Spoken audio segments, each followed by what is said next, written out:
El presidente de la República, Yamandu Orsi, el director de la Oficina de Planeamiento y Presupuesto, Rodrigo Arín, anunciaron la creación de una comisión sectorial de protección y seguridad social con miras a estudiar una reforma integral de la seguridad social, incluyendo el sistema previsional. Este ámbito se desarrollará en la órbita de la Oficina de Planeamiento y Presupuesto y estará integrado por los ministerios de Salud Pública, Desarrollo Social, Trabajo y Seguridad Social y Economía y Finanzas, así como por el Banco de Previsión Social. ¿Qué expectativas hay en trabajadores y trabajadoras? Para saberlo recibimos en Nada que Perder justamente al representante de los trabajadores en el BPS, Carlos Clavijo. Buenos días, Carlos, y gracias por acompañarnos esta mañana. Buenos días, un gusto y muchas gracias. Sí, tenemos mucha expectativa. Tenemos mucha expectativa desde el momento que nosotros planteamos hace un par de años atrás que lo que se había implementado por el gobierno anterior no era un diálogo social, donde era una comisión de expertos, donde lo fundamental que se analizó las jubilaciones y pensiones. Y la protección social, la seguridad social es mucho más allá de las jubilaciones y pensiones. Además de haberse hecho una reforma fiscal encubierta, le decimos nosotros, porque en definitiva lo que sucedió es que recortaron derechos y bueno, nosotros tenemos una perspectiva, un nuevo gobierno, una perspectiva nueva. Es decir, tenemos esperanza de que este diálogo social realmente se encamine en eso, en humanizar la seguridad social, que en realidad debería ponerse en la discusión al ser humano como centro y después ver qué políticas generamos para la protección, porque la verdad que en estos momentos estamos necesitando mucha protección social y además, como lo dice la OIT, la seguridad social es la principal herramienta de redistribución de la riqueza. Bueno, ayer justamente mantuvieron la primera reunión del directorio del BPS. ¿Qué dejó ese primer intercambio? Bueno, nosotros en el primer intercambio del día de ayer entregamos unas carpetas en las cuales habla de todo un proceso de los últimos años, donde en el directorio se cuestionamos un montón de asuntos, no solo de funcionamiento del Banco de Previsión Social, que lo decíamos, funciona como banco y no como instituto de seguridad social. Nos olvidamos de proteger a la gente y estamos viendo a ver si nos cierran más los números. Y eso llevó a que, por ejemplo, haya menos funcionarios, haya más de 10.000 expedientes trancados en el Banco de Previsión Social o demorados. Y eso significa que atrás de cada expediente hay una persona con una necesidad de protección, con algo que capaz que es el único ingreso que va a tener y que necesita salir de esa situación, y por lo tanto deberíamos de humanizar más. Y con la falta de gente, el resultado final fue es realmente un caos en el BPS, y creemos que esas situaciones se van a solucionar porque por lo que presentemos nosotros después de estas reuniones, que sí que se quiere cambiar el foco de la situación. Esperemos que sea así. Más allá de hechos concretos, ¿cuál fue la concepción que se le dio al BPS en la anterior administración? Bueno, fundamentalmente era ahorrar. Lo dijeron desde el primer día, ¿no? Dijeron, para nosotros tenemos que cumplir con lo que dice la OPP, que de cada 3 funcionarios que se vayan, ingresa 1. Realmente ni se hizo eso, ingresaron mucho menos. Por lo tanto, si un trabajador, una trabajadora, una persona, cualquiera sea de la sociedad que vaya a tratar de informarse en el Banco de Previsión Social, tiene que esperar mucho. Hasta el día de hoy sigue sucediendo eso por la falta de gente, tiene que esperar mucho y como que eso no interesa, porque en definitiva lo que se quería es extender en el tiempo los trámites. Con eso ahorrás. Y esa era la perspectiva, no era una perspectiva humana, era una perspectiva economicista. Y creo que justamente es uno de los lugares donde no hay que tener perspectiva economicista, por más que haya que siempre pensar en el equilibrio económico, fiscal, pero también en el equilibrio social. Fundamentalmente es un instituto de seguridad social donde tenemos que proteger, y creo que ahí la visión del gobierno anterior era en ese sentido, y tratar de buscar el mayor ahorro y no pensar en la mayor cantidad de gente protegida. Los números lo dicen, ¿no? En el periodo anterior creció la riqueza, pero creció la pobreza. Eso se llama desigualdad, y el Banco de Previsión Social justamente debe de ser una de las herramientas para equilibrar esa desigualdad y tratar de mitigar esas desigualdades. Pero bueno, cada uno sabe cómo se maneja en la vida, y creo que nosotros desde esta representación tenemos que seguir apuntando al tema humano, al tema de la protección social, y creo que tenemos una gran oportunidad en este diálogo social si realmente las pautas para ese diálogo social son como nosotros pensamos. Bueno, justamente pensando en esta Comisión Sectorial de Protección y Seguridad Social que se creó ahora, ¿por dónde pasarían para ustedes las principales urgencias? Digo, está claro esto que decís de que la prioridad no sea lo financiero, pero dentro de lo que hace a la protección social, ¿cuáles son las grandes urgencias? Bueno, primero la visión nuestra y después te voy a dar una novedad que tenemos en los próximos días, es decir, dentro de un mes. Nosotros, si no discutimos financiamiento de la seguridad social, no podemos proteger. Porque ya el sistema no soporta cómo se contribuye a la seguridad social, por lo tanto, si no discutimos nuevas fuentes de financiamiento, el financiamiento en general de la seguridad social, lo que decimos siempre, somos el único país del mundo donde aportamos el doble de los trabajadores que los empresarios, donde el aporte de los trabajadores es el más alto de América Latina y el quinto en el mundo. Habría que rever esas situaciones donde realmente hay sectores que contribuyen muy poco a la seguridad social y deberíamos de ver esos sectores donde tendríamos que implementar innovaciones en impuestos a las nuevas tecnologías, como ya lo viene transitando el mundo. Por eso el financiamiento para nosotros es fundamental. Discutir primero el financiamiento para después ver qué protección social podemos crear justamente para proteger a más y más compatriotas.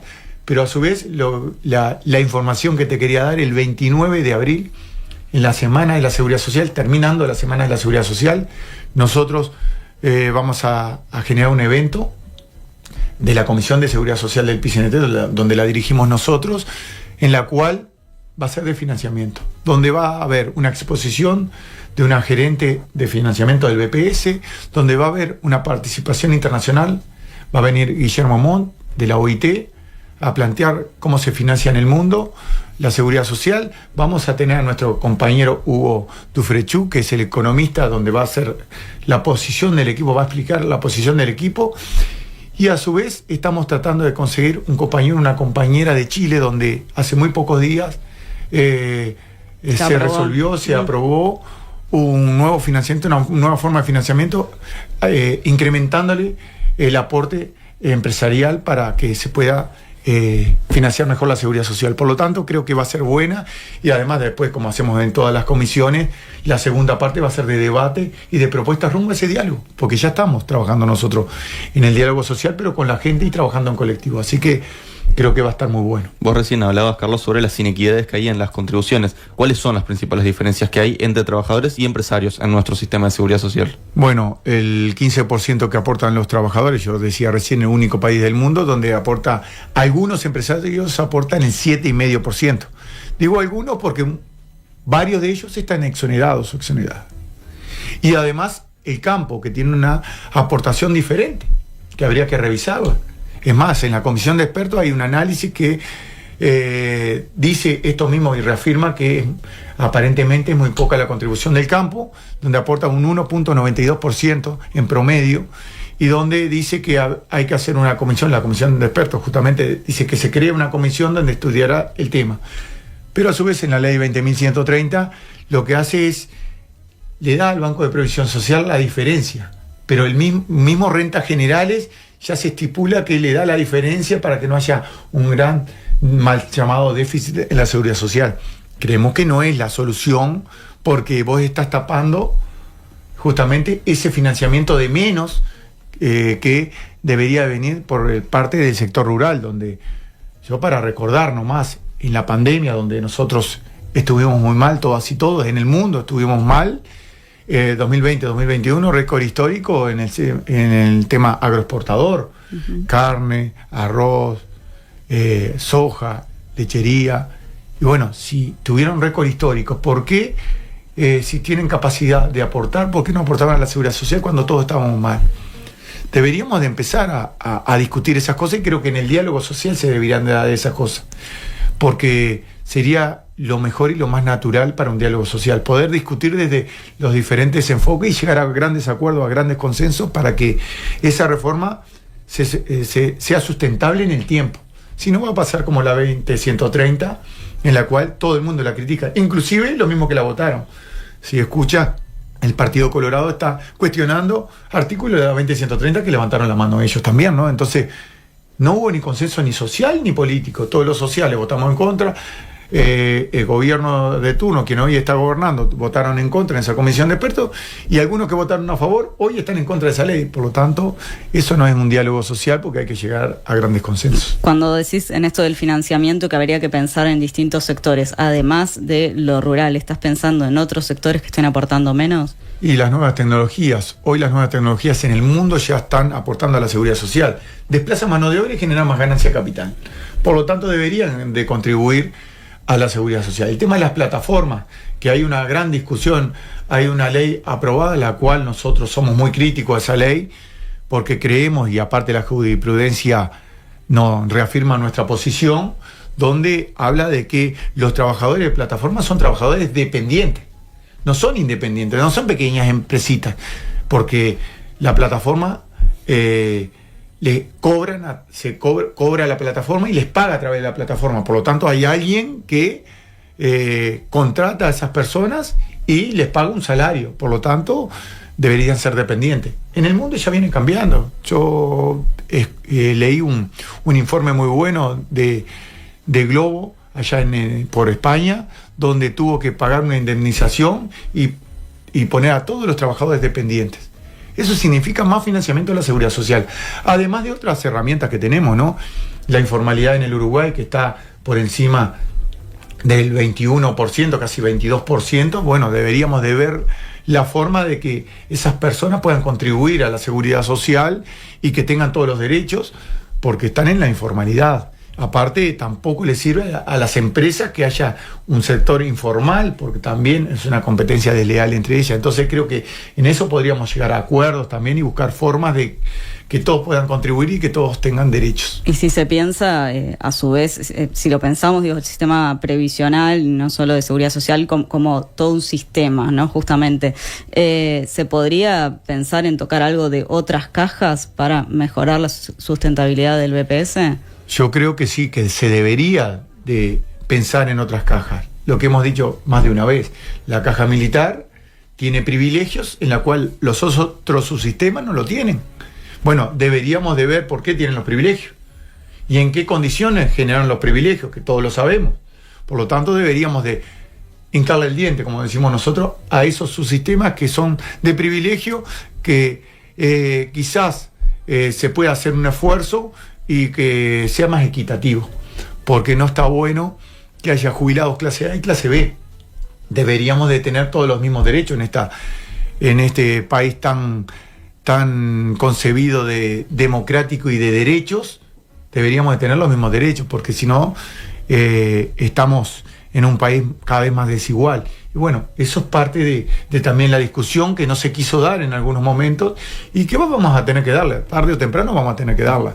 Porque hay subsistemas que dan jubilaciones en situación de privilegio y hay otros que tenemos jubilaciones mínimas de menos de 19.000 pesos. Por lo tanto, deberíamos de discutir eso y creo que no deberíamos de enojarnos, sino de discutir y buscar acuerdos. ¿Qué van a plantear en torno a las AFAPs, ya que, por ejemplo, el PIT-CNT busca eliminarlas?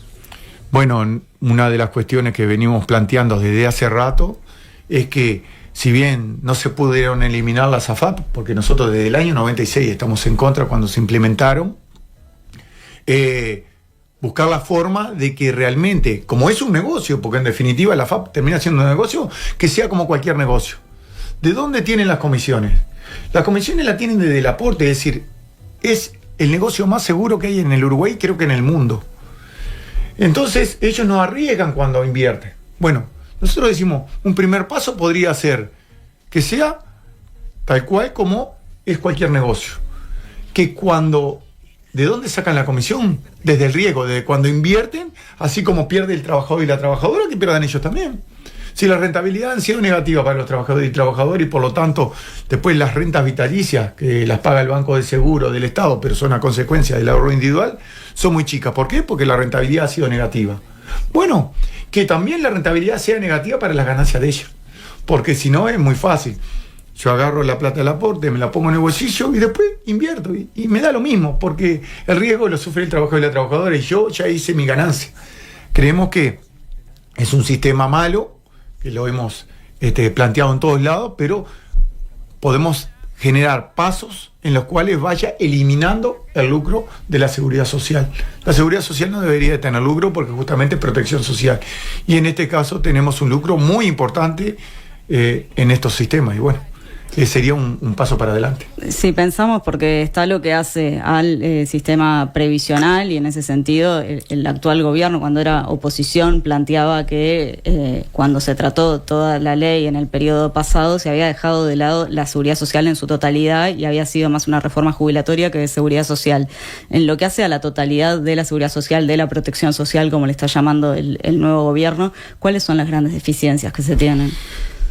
Primera infancia, discapacidad y cuidado sería lo primero, pero también los temas de adulto mayor, porque lo que se intentó hacer por parte de este gobierno, el gobierno anterior, es, bueno, tenemos una deficiencia en la primera infancia y está bastante protegido el adulto mayor, entonces vamos a equilibrar, pero en vez de mejorar las condiciones de la primera infancia, lo que hizo es bajar las condiciones de los adultos mayores. Por lo tanto, la seguridad social hay que buscar la protección de todas y todos. Y creo que el tema de discapacidad, primera infancia y cuidados sería fundamental. Yo sé que se van a discutir en otras líneas y sería muy importante. Pero también hay otra discusión arriba de la mesa, otro diálogo arriba de la mesa que tiene mucho que ver con la seguridad social. El tema de desarrollo productivo. Empleo de calidad significa mejor financiación a la seguridad social. Que tengamos trabajo todo y trabajo de calidad significa mejora a la seguridad social.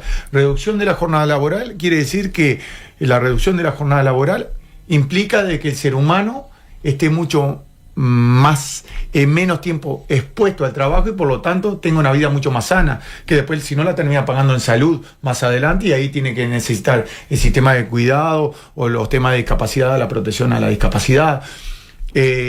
Todas esas cuestiones también tienen mucho que ver con la seguridad social. No, se necesitan medidas previas, digamos, para sostener después el sistema. Totalmente, porque en el gobierno anterior, y nosotros fuimos muy críticos, se discutió una partecita muy chica de la seguridad social, la jubilación y pensiones, pero sin tener en cuenta el mercado laboral. Hay que tener en cuenta el mercado laboral, como se discute en todas partes del mundo, discutir sobre el mercado laboral y discutir sobre la seguridad social o la protección social en general. Es todo un todo. Y por lo tanto hay que discutirlo de ese lado, porque si no dejas afuera las condiciones de trabajo, porque hay que analizar por qué tenemos 550.000 trabajadores y trabajadoras ganando menos de 25.000 pesos. En el futuro esas personas, si siguen trabajando de la misma manera, si siguen teniendo el mismo salario, se van a jubilar con jubilación mínima, van a ser los pobres del futuro. Bueno, por eso hay que analizar el mercado laboral también, aparte de la seguridad social. Es todo un conjunto.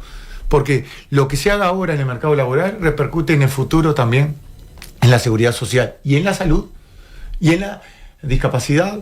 Esto que también tuvimos en un evento donde se cumplían los 11 años de la ley de responsabilidad penal empresarial, también tiene mucho que ver. No solo las personas lamentables que se murieron en este periodo, sino las que quedan con una incapacidad, una discapacidad que el sistema de seguridad social tiene que proteger. ¿Por qué no buscamos que tengamos herramientas para proteger al trabajador y la trabajadora y que el trabajador y la trabajadora tenga una mejor calidad de vida cuando sea adulto mayor y que pueda vivir en su plenitud los últimos días de su vida? Capaz que sería lo mejor y capaz que tenés un ahorro en seguridad social, lo que le gusta hablar de ahorro, y en salud también. Entonces habría que pensarlo en ese contexto.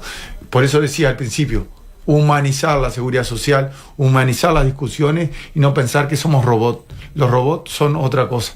Nosotros somos personas que sentimos, que vivimos y que tenemos necesidades. Y bueno, hay que pensarlo desde ese lado. El representante de trabajadoras y trabajadores en el BPS, Carlos Clavijo, gracias por acompañarnos esta mañana y esto recién empieza, así que dialogaremos nuevamente. Bueno, muchas gracias a usted y estoy a las órdenes. Hasta la próxima. Estás escuchando Nada que Perder.